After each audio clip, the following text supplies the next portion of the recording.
இந்த தென்காசியில் மட்டும் இல்லை, உங்களுக்கு தெரியும், இந்த கிருஷ்ணகிரி தருமபுரியில் இருக்கிற மலைகள். நம்ம அந்த பாரவுந்தினுடைய சங்கத்தின் உரிமையாளர் யுவராஜ் கொடுத்த நேர்காணல் நான் வலைவெளியில் நீங்கள் எல்லாம் பார்த்து தொலைக்காட்சியிலே பார்த்துருப்பீங்க. அவர் ஊடகத்தை சந்தித்து தான் சொன்னார், ஒரு நாளைக்கு 1,00,000 டன் கற்களில் நம்ம மலைகளை நொறுக்கி கர்நாடகாவுக்கு போகுது. கேரளாவுக்கு உங்களுக்கு சொல்ல வேண்டியதில்லை, அது கன்னியாகுமரியில் ஏறக்குறைய மேற்கு தொடர்ச்சி மலையை பாதிக்கு மேலே துண்டிச்சே எடுத்துகிட்டு போயிட்டாங்க. இப்போ இன்னும் போய்கிட்டு இருக்கு. அதை தடுக்கிறதுக்கு வழியில் நாங்களும் பல முறை போராடி கோரிக்கை வச்சு பார்த்தோம். இப்போ குறிப்பாக இந்த திருநெல்வேலியில் பல இடங்களில் மலைகளை முற்றுமுழுதாக அழித்து முடிச்சுட்டாங்க. அப்புறம் தென்காசியிலிருந்து அதிகப்படியாக நம் மலைகளை கற்களாகவும் மணலாகவும் நொறுக்கி ஏற்றி கொண்டு போவது கூடுதலாக இருக்குது. இப்போ அங்கே இருக்கிற மக்கள் தொடர்ச்சியாக ஒரு போராட்டம் நடத்தி இதை தடுக்கிறதுக்கு நீங்கள் வரணும்னு சொன்னதுனால அது முன்னாடியே குறித்தோம். அப்போ தொடர்ச்சியாக பல்வேறு வேலைகளில் போக முடியல. தென்காசியில் நடக்கிற இந்த போராட்டம்ங்கிறது தமிழ்நாடு முழுமைக்கும் இருக்கிற நம் மலைகளை ஒன்று தான் என் அன்பு சொந்தங்களுக்கு நான் சொல்லுவேன், இங்கே இருக்கிற என்னிலும் இளைய என் தம்பி தங்கைகளுக்கு சொல்லுவேன், மலை என்பது நம் பூமி தாயின் மார்பு என்பதை நீங்கள் என்றைக்கு உணர்கிறீர்களோ, நம் தாயின் மார்பிலிருந்து நமக்கு பால், பூமி தாயின் மலை மார்பிலிருந்து அருவியிலிருந்து ஆறு, ஆறிலிருந்து நீர், நீரிலிருந்து சோறு, சோறிலிருந்து வயிறு, வயிறிலிருந்து உயிர், உயிரிலிருந்து வாழ்க்கை என்கிற இந்த உயிரியல் அறிவியல் உண்மையை நீங்கள் என்றைக்கு உணர்கிறீர்களோ அன்னைக்கு அது கற்கள் அல்ல, மணல் அல்ல என்பதை நீங்கள் உணரத் தொடங்குவீர்கள். ஒன்றை நீங்கள் புரிஞ்சுக்கணும், மழை இல்லை என்றால் மழையை பெற முடியாது, மழை இல்லை என்றால் நீர் இல்லை, நீர் இல்லை என்றால் வளம் இல்லை, நிலம் இல்லை, நிலமும் வளமும் இல்லை என்றால் நீங்கள் ஏது, நான் ஏது, உலகத்தில் இத்தனை உயிரினங்கள் ஏது. அப்போ அடிப்படை இந்த மலை என்பதை நீங்கள் புரிந்து கொண்டு அதை காப்பதற்கு குரல் கொடுக்கும். இப்போ அதுதான் இங்கே இருக்கிறது. இப்போ நீங்கள் காடை வெட்டி காடுகளை வெட்டி அழிச்சிடுறாங்க. ஆனால் நம்மால் நட்டு வைத்து விட்டு வளர்த்து விட்டு செத்து போகலாம், இன்னொரு தலைமுறை பயன்படுத்தி கொள்ளும். நீர் உலக உயிர்களின் உயிர் தேவை. அதை விற்பதற்கு இவர்கள் சந்தை பொருளாக மாற்றி விட்டார்கள். அதை உறிஞ்சி விற்கிறார்கள் முதலாளிகள். தாயின் மாரில் பால் குடிப்பது இயற்கை, அது யதார்த்தம். ஆனால் அந்த மாரை அறுத்த ரத்தம் குடிப்பது எவ்வளோ பெரிய கொடுஞ்செயலோ அதை நாம் செய்து கொண்டு இருக்கிறோம். ஆனால் ஒரு அடிப்படை கேள்விதான், நம்மால் போத்தலில் கடையில் வாங்கி நீரை குடுவையில் போத்தலில் வாங்கி குடிக்க முடிகிறது. ஆனால் மற்ற உயிரினங்கள், ஒரு பூச்சியோ வண்டோ ஒரு சிட்டோ காகமோ யானையோ புலியோ கரடியோ, மற்ற உயிரினங்கள் என்னாகும் என்பதை நாம் இதுவரை யாருமே யோசிக்கலை. அப்படி இருக்கும்போது இந்த நீரை கூட உறிஞ்சி விற்கிறார்கள். அது தடை செய்யலாம், சேமித்து வைத்துவிட்டு நாம் செத்து போகலாம், நம் பிள்ளைகளுக்கு வைத்து விட்டு போகலாம். ஆனால் மணலை நீங்கள் எவ்வாறு உருவாக்குவீர்கள்? உங்களால் உருவாக்க முடியாத ஒன்றை உங்களுக்கு அழிக்கிற உரிமை யார் கொடுத்தது? வளங்களை சுரண்டி கொழுப்பதை வளர்ச்சி என்று உங்களுக்கு கற்பித்தது யார்? இது E.F. சுமாசர் தன்னுடைய நூலிலே கேட்குறார். சிறியதே அழகு, சுமால் இஸ் த பியூட்டிஃபுல்ங்கிற, இருக்கிறதை வச்சு நிறைவாக வாழ பழகு. இந்த விண்ணூர்தி நிலையத்தில் பறக்க விண்ணூர்தி இல்லாத போது 5000 ஏக்கரில் விளைநிலங்களை அழித்து நான் விண்ணூர்தி நிலையம் கட்டுவேங்கிறதான் பேராசைங்கிறார். இது இருக்கிறதுலே பறக்க வண்டி இல்லை. ஒரு இண்டிகோ ஒன்று ஓடுது. இங்கேருந்து நாங்கள் மதுரைக்கு போகிறோம். நாங்கள் போகிறோம் தூத்துக்குடிக்கு 4 பேர் தம்பிங்க ஆர்ப்பாட்டத்துக்கு. ஒரு ஆளுக்கு 24,000, திரும்பி வர 24,000, 50,000. அவங்க சொல்கிறது தான் கட்டணம், அவங்க எடுக்கிறதான் நேரம், அவங்க பறக்கிற நேரம், இவ்வளோதான். ஏன்னா ஒரே வண்டி தான் இருக்குது. இந்த நிலையில் நீங்கள் இந்த வானூர்தி நிலையத்தில் என்ன குறை? நான் தினம் பறக்கிறோம், எங்களுக்கு என்ன ஒரு குறையும் இல்லை. இதுதான் வளர்ச்சிங்கிறீங்க. பறக்கிறவனை பற்றியே கவலைப்படுறீங்க, ஆனால் பசியோடு இருக்கிறவனை பற்றி துளியும் சிந்திக்க மாட்டேங்கிறீங்க. கேட்டால் நாங்கள் வளர்ச்சிக்கு எதிரானவங்கிறீங்க. எது வளர்ச்சின்னு கேட்டால் உங்களுக்கு சொல்ல முடியல. வயிறு நிறைய வயிறு முழுக்க பசியை வச்சுக்கிட்டு வானூர்தியில் பறக்கிறது வளர்ச்சி இல்லை பெருமக்களே. பசி இல்லாத சமூகம் படைங்க, உலகம் படைங்க. எல்லோருக்கும் கல்வியை கொடுக்க முயற்சிங்க, படித்தா அதுக்கு வேலை கொடுக்க முயற்சிங்க. உயர்ந்த உயிர்காக்கும் மருத்துவத்தை எல்லோருக்கும் ஏழை பணக்காரன் என்ற பாகுபாடின்றி கொடுக்கறதுக்கு முயற்சிங்க. அதையெல்லாம் விற்பனை பொருளாக மாற்றிட்டீங்க. காசு இருந்தால் நல்ல வைத்தியம், காசு இல்லைன்னா முடிச்சு பாடையில் கட்டி நேராக சுடுகாட்டுக்கு போகலாம். காசு இருந்தால் நல்ல படிப்பு, இல்லைன்னா முடிஞ்சு. இப்படி ஒரு நிலையை உருவாக்கி வச்சுட்டு இதை நாடா இல்லை சுடுகாடா என்பதை நீங்கள் தான் யோசிக்கணும். அறிவை வளர்க்கும் கல்வி, உயிரை காக்கும் மருத்துவம், உலக உயிர்களின் உயிர் தேவையாக இருக்கிற நீர், இது மூணும் விற்பனைக்கு வந்துவிட்ட ஒரு நாடு, நாடல்ல சுடுகாடு. இதை என்னைக்கு நீங்கள் உணர்கிறீர்களோ அன்னைக்கு இந்த நாட்டில் புரட்சி தானாகவே வெடிக்கும். அந்த நாள் விரைவில் உருவாகும்னு நாங்கள்லாம் ஆவலோடு காத்திருக்கோம். ஏன்னா அது வந்துடக்கூடாதுங்கிறது தான் தடுக்க இவ்வளோ போராட்டம். அதுக்காக தான் போராடுறதுக்கு போய்கிட்டு இருக்கோம் தென்காசி.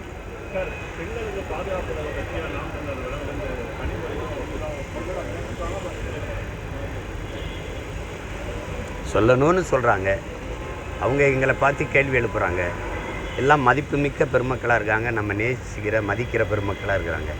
திருப்பி நாங்கள் கேள்வி கேட்டால் ஏதாவது பதில் இருக்குமா சொல்லுங்கள்? கண்ணியத்தோடு விட்டோம். அதை தேவையில்லாமல் குறுக்க வரும்போது நீங்கள்லாம் பொறுப்புள்ள பதவியில் இருக்கிறீங்க, அங்கே ஏதாவது கேட்டால் கஷ்டப்படும், உங்கள் மனசு காயப்படும். அதனால் சரி நீங்கள் பேசுகிறத அது என் தங்கைகள் சொல்லணும், என் கட்சியில் இருக்குன்னு சொல்லணும், நீங்கள் சொல்லக்கூடாது, அதை திமுக சொல்லக்கூடாது. புரியுதா? வேறு ஏதாவது கேள்வி? அரசியல் கட்சி தலைவராக எது கண்ணியம்னு சொல்லுங்கள். என்னைய பாலியல் குற்றவாளின்னு நீங்கள் எப்படி சொல்கிறீங்க? நீங்கள் நீதிபதியா? ஒரு பாலியல் தொழிலாளி அவர், அதுக்கு ஆதாரங்களை நான் காட்டலை. நான் எவ்வளவு 15 ஆண்டுகள் கண்ணியமாக இருந்தபோது நீங்கள்லாம் என்ன பிடுங்குனீங்க? ஆனால் அவள் தான் பொண்ணு, அவளுக்கு தான் மனசு இருக்குது, அவளுக்கு தான் காயம்படும், அவளுக்கு தான் நீதி. எங்கள் வீட்டில் பெண்கள் இல்லை, என்னை பெற்ற தாய் இல்லை, என் உடன் பிறந்த அக்கா தங்கைகள் இல்லை, என்னை நேசித்து நிற்கிற உலகம் முழுமைக்கு என் சொந்தங்கள் இல்லை, என்னை உயிராக நேசித்து வந்து வாழ்கிற என் மனைவி இல்லை, அவளுக்கெல்லாம் மனசு இல்லை, காயம் இல்லை. ஒரு சமூகத்தை நேசித்து நிற்கிற ஒரு மகனை முச்சந்தில் நிச்சு தினம் அவமானப்படுத்திக்கிட்டு இருக்கிறீங்க. உங்களுக்கெல்லாம் என்ன, உங்களுக்கெல்லாம் தகுதி இருக்குது? அரசியல் தலைமையில் பெரிய தலைமையை பண்பாடு மிக்க என்னடா அந்த நாட்டை புண்ணியவானும் கண்ணியவானும் ஆண்டுக்கிட்டு இருக்கீங்க? என்ன யோக்கியது இருக்குது என்னை இப்போ கேள்வி கேட்க பேசுகிறதுக்கு? அரசியல் நான் கேட்டதில் உங்களுக்கு கண்ணியம் குறைஞ்சிருச்சுன்னா நீங்கள் பண்ணுற செயலுக்கு பேருங்க. நீ எப்படி முடிவு பண்ணுற? நீ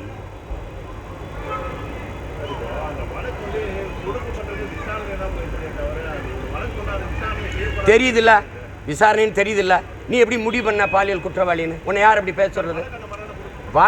வழக்கை தொடுத்தது நான், வழக்கு நடந்துக்கிட்டு இருக்குல்ல, அதுக்குள்ளே நீ வந்து ஒரு பாலியல் குற்றவாளின்னு சொல்ல நீ யார்? எப்படி சொல்லுவ? அது தொடுக்கப்பட்டிருக்கு. இன்றைக்கி கேரளாவில் நேற்று வந்த தீர்ப்பு என்ன? ஒரு பெண் சொல்லுவதாலேயே அது அப்படியே உண்மையாக இருக்குன்னு எப்படி நம்புறீங்க? கேட்டிருக்காரா இல்லை நீதிபதி? அவரும் நீதிபதி தானே. அப்புறம் பக்கத்தில் தானே இருக்குது, 15 கிலோமீட்டர் தூரத்தில். சொல்லலாம் தம்பி, 1000 பேர் சொல்லலாம். இப்போ நான் உங்கள் மேலே பழி சொல்லவா? சொல்லிட்டு போவா? யாரும் சொல்லலாம். அப்படியே ஏற்கனவே இருக்க விசாரணை நடந்துக்கிட்டு இருக்கும்போது நீ எப்படி குற்றச்சாட்டை வைப்ப? விசாரணை முடிவில் தானே தெரியணும். அதுக்குள்ளே ஏன் நீ இந்த குற்றச்சாட்டை வைக்கிற? உன் நோக்கம் என்ன? நீ என்ன தகுதியை பற்றி பேசுகிற, அருகதையை பற்றி பேசுகிற? நீங்கள் தலைமை பண்போட பேசுங்க, நடந்துக்கிறீங்க. இந்த நாட்டில் இவ்வளோ பிரச்சனை இருக்க, இவங்களாம் வாய் திறந்தது எங்கே?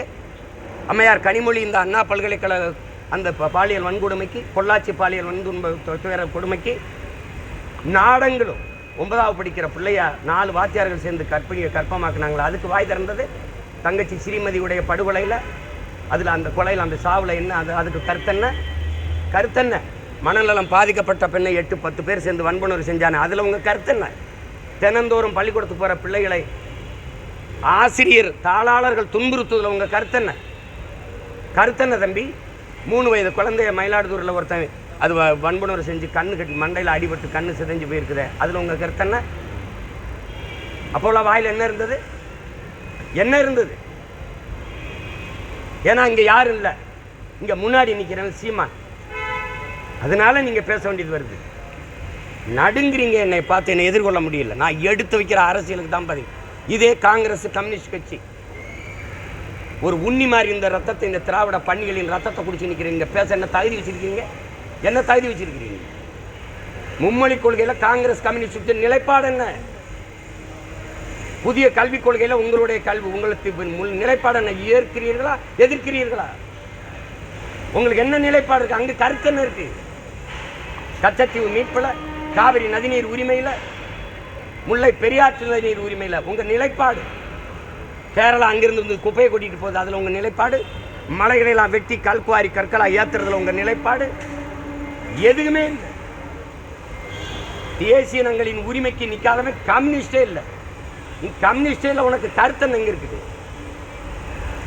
கம்யூனிஸ்ட் எங்கே இருக்கா? எல்லாம் கார்பரேட் முதலாளிகள் ஆகிட்டீங்க. நீங்கள் எப்பவும் போல கம்யூனிஸ்டாக இருக்கிறது உங்களுக்கு கௌரவம், உங்களுக்கு பெருமை, உங்களுக்கு மதிப்பு.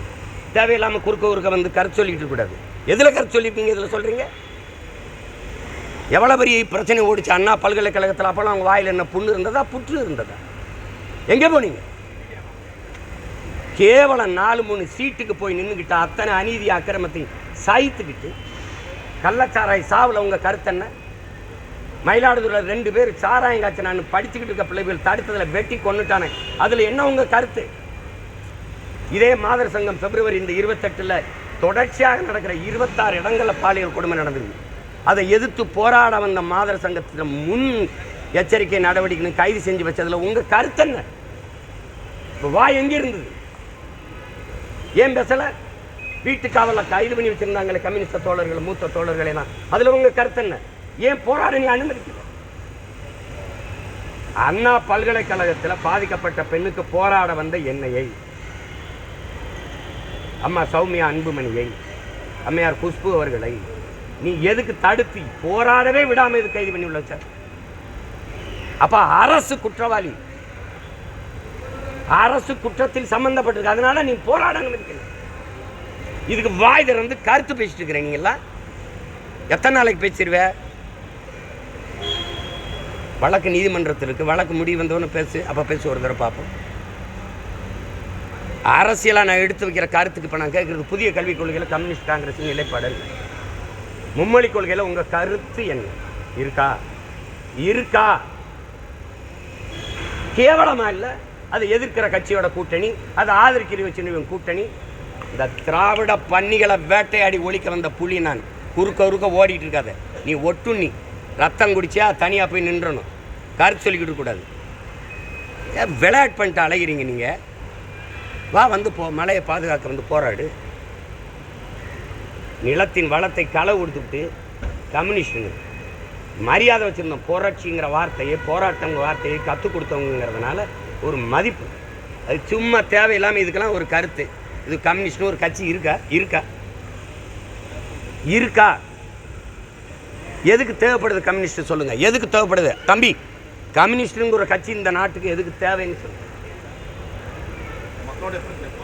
எங்க எந்த மக்களின் பிரச்சனைக்கு போராடி இருக்கு? எந்த மக்களின் பிரச்சனையை? ஆசிரியர் பணிக்கு எழுதிட்டு 14,000 ஆசிரியர் பணி நியமனத்துக்கு காத்திருந்து போராடினானே, அப்போ வந்தீங்களா? போக்குவரத்து தொழிலாளர்கள் எங்களுடைய பிடித்த தொகை தான் போராடினீங்களா? இல்லை அந்த பகுதி நேர ஆசிரியர் முழு இதுக்கு பணியை நிரந்தரம் பண்ணுங்கன்னு சொல்கிறாங்களா, அதுக்கு போராடினீங்களா? அதுக்கு வந்தீங்களா? அப்புறம் சம வேலை சம ஊதியம்னு சொல்லி போராடும்போது வந்தீங்களா? எதுக்கு வந்தீங்க? எந்த இடத்துல எந்த மக்களின் பிரச்சனை? செவிலியர் போராட்டம், இல்லை வேளாண்குடி மக்களின் போராட்டம்? இப்போ கல் இறக்கிற போராட்டத்தை ஐயா நல்லசாமி தொடர்ச்சியாக எடுக்கிறாரு, அது உழவர் குடிகளின் பிரச்சனை இல்லையா? இப்போ மீனவர்கள் ராமேஸ்வரத்தில் ஒன்றா இப்போ போராடிட்டு இருக்காங்கல்ல, அது மக்களின் பிரச்சனை இல்லையா? அதுக்கு எங்கே போச்சு காங்கிரஸ் கம்யூனிஸ்ட்லாம்? போராட்டம்ங்கிற சொல்லு உங்களுக்கு எங்கே இருக்குது? முதலமைச்சரோட பிறந்தநாள் விழாவில் பாராட்டு தெரிவிக்கிற மட்டும் அதே நேரத்தில் அவர் பாராட்டுறதுக்காக வந்து விஜயை இகழ்ந்து பேச தான் வந்து கூட்டணிக்கு தலைவராக பேசுகிறாங்க. அந்த கூட்டத்தில் வந்து பயன்தான். இந்த திருட்டு கூட்டத்தை தவிர வேற ஒரு புதிய அரசியல் ஆற்றல் இந்த நிலத்தில் முளைச்சிடக்கூடாதுங்கிற அச்சம்தான். ஒரு திருடனுக்கு திருடன் பாதுகாப்பாக இருப்பான். அதை அண்டி ஒண்டி வாழ்கிறவ எதை எதிர்த்து பேசுவீங்க? எந்த கொள்கை, எந்த இடத்துல நீங்கள் திமுகவை எதிர்த்து கருத்து சொல்கிற இடத்துல இருக்கிறீங்க? தம்பி, மல்லிகை பூவாலையும் மயில் இறகாரையும் வருடி விடுவதல்ல கூட்டணிங்கிறது. அது கூட நின்றுக்கிட்டு எதில் உங்களுக்கு கருத்து சொல்ல முடியுது? எதில் உங்களுக்கு கருத்து சொல்ல முடியுது? சரி, இவ்வளோ பேசுனீங்க. என் வீட்டில் வந்து ஆள் இருக்கும்போது எல்லாரும் இருக்கும்போது எதுக்கு கதவுல அழைப்பானையை ஒட்டணும்? அது அவசியமானதா? அந்த அழைப்பானையை ஒட்டினதோட காவல்துறையின் வேலை முடிஞ்சிருச்சுல. கிழிச்சா என்ன, அதை வச்சுருந்தா உனக்கு என்ன? கிழிச்சதுக்கு எதுக்கு நீ அடித்து சீரோட இல்லாத காவலர் உள்ள அனுப்ப அடித்து இழுத்துட்டு போனேன்? அதுவும் ஓய்வற்ற ஒரு இராணுவ வீரரை, என் வீட்டில் இருக்கிற ஒருவரை அடித்து இழுத்துட்டு போகிற அளவுக்கு ஒரு குற்றம் இல்லையே? அதை சிறைப்படுத்துகிற அளவுக்கு ஒரு குற்றம் இல்லையே? இதையெல்லாம் பேசாத கம்யூனிஸ்ட்டு என்ன கம்யூனிஸ்ட்டு? ஏன் ஐயா அன்புமணி பேசியிருக்காங்க, அம்மா திலகபாமா பேசியிருக்கிறாங்க, இயக்கங்கள் எஸ்டிபிஐ அண்ணன் தடா ரஹீமு, அண்ணாமலை தம்பி பேசியிருக்காரு. மற்றவங்க நியாயத்தை பேசு. வழக்கு நீதிமன்றத்திற்கு வழக்கு என்ன தீர்ப்பு வருதோ அதுக்கப்புறம் தான் நீங்கள் பேசணும். விசாரணை இருக்கும்போது நீ எப்படி என்னை குற்றவாளின்னு சொல்லுவ? நீயே தீர்ப்பு எழுதி படிப்பிய? மதிப்புமிக்க பெரியவர்கள் அந்த மதிப்போடு போய் அரசியல் இதுவரை வாய் திறக்காமல் இப்போ திறக்க வேண்டிய தேவையாக வந்தது. இத்தனை கேள்வி கேட்டல, இதுக்கெல்லாம் வாய் திறக்கலை. நீங்கள் செய்ய வேண்டிய வேலையை நான் செஞ்சுக்கிட்டு இருக்கேன். ஏன்னு கேளு, நான் தான் உண்மையிலேயே கம்யூனிஸ்ட். இவங்கெல்லாம் சொல்கிறாங்க, இவங்கெல்லாம் அது பாலிகள் அப்படின்னு. இப்போ இருங்க, நான்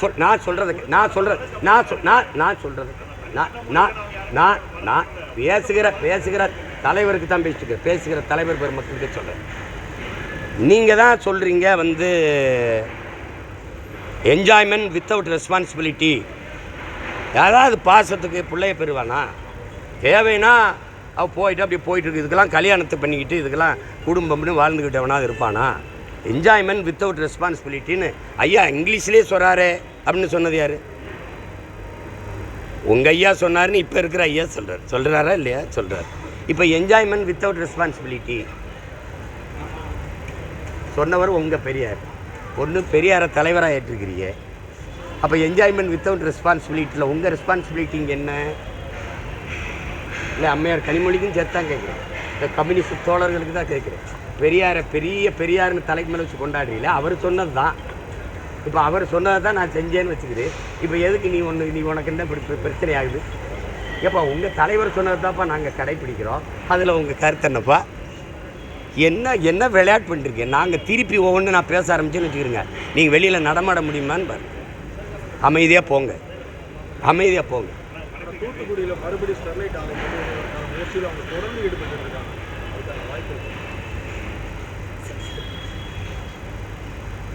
அதை திறக்க விடுறதுக்கு அண்ணன் இவ்வளோ பெரிய படையை வச்சுக்கிட்டு இயங்கிக்கிட்டு இருக்கேன். தேர்தல் அரசியல் வெற்றியெல்லாம் எனக்கு 4ஆம் பட்சம். என் நிலமும் என் வளமும் என் மக்களின் நலமும் தான் எனக்கு முக்கியம். மக்களுக்கென்று ஒரு படை இல்லை என்றால் மக்களுக்கென்று ஒன்றுமே இல்லைங்கிற மாசத்தில் இப்போ என் மக்களுக்கென்று ஒரு படை இருக்குது. அது நாம் தமிழர் என்கிற அரசியல் புரட்சி படை. தேர்தலில் நிற்பேன், நிற்கலை நான் போவேன். ஆனால் என் மக்கள் இந்த நிலத்தின் வளத்தையும் பாதுகாக்கிறது, மக்களின் நலத்தை நிலத்தின் வளத்தை யார் கெடுத்தாலும் தடுத்து போராடுற வேலை எங்களோடது. நீ திறந்துரு பார்ப்போம் ஸ்டெர்லைட்டை. நீ திறந்துரு. இந்த திராவிட கூட்டம் மாதிரியா நாங்கள் வந்தால் துப்பாக்கி சூடில் அதில் ஈடுபட்டவருக்கு 2 மாதத்தில் நாங்கள் நீதியை பெற்றுக் கொடுப்போம், தண்டனை பெற்றுக் கொடுப்போம். என்ன நடந்தது? கொடநாடு கொலைக்கு என்ன விசாரணை? பொள்ளாச்சி பாலியல் வன்புணர்வுக்கு அந்த கொடுமைக்கு என்ன விசாரணை? அந்த காணொலி இப்போ மறுபடியும் வெளியிடுவோமா? கதறி அந்த தங்கைகள் துடிச்சதெல்லாம் பார்த்து அப்போ கொந்தளிச்சியில. அப்போ நாங்கள் வந்தால் 2 மாதத்தில் எல்லாத்தையும் தீர்ப்பண்ணி நீதியை நிலைநாட்டுவோங்களே. இப்போ ஆட்சியை முடிய போகுது, 5 ஆண்டாக போகுது. ஏன் ஒன்றும் செய்யலை? சாத்தான்குளத்தில் எல்லாமே சொன்னீங்க, எங்கே செஞ்சீங்க? கொடநாட்டில் கொலை நடந்ததா இல்லையா? எல்லாருக்கும் தெரியும். 5 பேர் செத்தானா இல்லையா? செத்தான். யாரோ ஒருத்தன் கொண்டிருக்கான். ஒரு நொடி கூட, ஒரு நிமிடம் கூட மின்சாரம் அணையாத இடத்தில் 1 மணி நேரம் மின்சாரம் எப்படி அணைஞ்சது? யார் கேட்டது? அதுக்கான விசாரணை இல்லை. யார் குற்றவாளி? என்ன நோக்கத்துக்காக கொலை நடந்தது? இந்த பொள்ளாச்சியில் கூட்டு பாலியல் வன்கொடுமை நடந்திருக்குதே, அதை நிகழ்த்தியவர்கள் யார்? பின்னணி யார்? ஏன் அது குறித்து விசாரணையே இல்லை? எல்லாருடைய கவனமும் இதிலே இருக்குதே. காரணம் என்ன? ஏன்னா காரணம் சீமான். விளங்குதா? அப்போ நீ என்னை எதிர்கொள்ள முடியலை. நான் நிற்கிற உயரம் 8ங்கிறான், 16ங்கிறான், 16 32 நான் என்ன ஆகும்னு உங்களுக்கு தெரியும். அது ஆகும். பார்க்க தானே போகிறீங்க 26ல். முடிவுக்கு வரணும்னு தான் நான் வழக்கு தொடுத்தேன். நீங்கள் அதை விரும்பலை, இழுக்கிறீங்க. என்னை அவமானப்படுத்துறது, சிதைச்சிறதுன்னு நினைக்கிறீங்க. நான் எல்லா மக்களும் என்னை கவனிச்சுட்டு தான் இருக்காங்க. நீங்கள் என்னை சமாளிக்க முடியாமல் இந்த அவதூறையே சுமத்தி என்னை வந்து அது என்னை எப்படி சொல்கிறதுங்க, இது சிரமப்படுத்துறீங்கன்னு எல்லாருக்கும் தெரியுது. பார்க்கத்தானே போகிறீங்க நீங்கள். அது ஒரு முற்று விரைவில் வரும். முடக்குவாதம், மூலம் உள்ளிட்ட நோய்களுக்கு சிறப்பு சிகிச்சை பெற ஸ்ரீவித்யா சித்தா மற்றும் வர்மா மருத்துவமனை, அரியலூர்.